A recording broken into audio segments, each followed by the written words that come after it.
Today's story goes like this. A traveling salesman from Cleveland was 25 years old and made around the same salary as he did professionally. He was a decent amateur golfer, so he didn't put much money into golf until one day when some friends invited him to play at Pine Valley Golf Course in New Jersey. He'd never played the course before, and by the way, it's a really tough course. It's full of sand and scrub instead of short grass. He's not a big talker, but today he had to hustle because he needed his money, hundreds of dollars. So the negotiation started. Pine Valley can't be that tough, right? His golfing buddy said. Would you like to put some money behind it? All right. He says. How about this?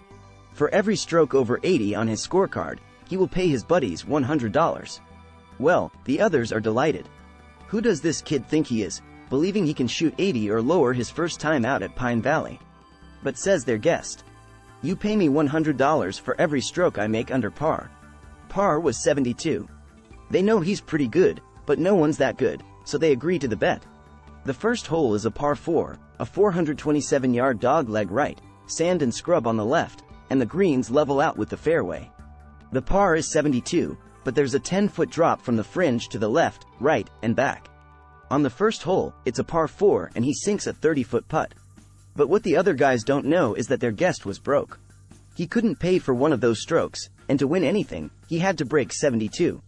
That day, after the most important game on the most treacherous golf course of all time, the young pro putted out on the 18th hole with a round of even par 68. He won $400, which is exactly what he needed to buy an engagement ring.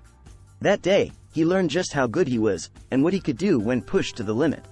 The same Cleveland salesman who made golf his profession that same year, and he and it have been mutually rewarded ever since.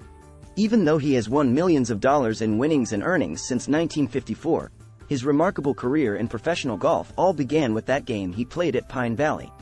You see, he was playing for keeps that day, and the engagement ring he bought before he could afford it, the ultimate trophy he won in 1954. And he and it have rewarded each other ever since. Oh, and the ultimate trophy he won back in 1954 was a girl named Winifred Walzer who became Mrs. Arnold Palmer. Now you know the rest of the story.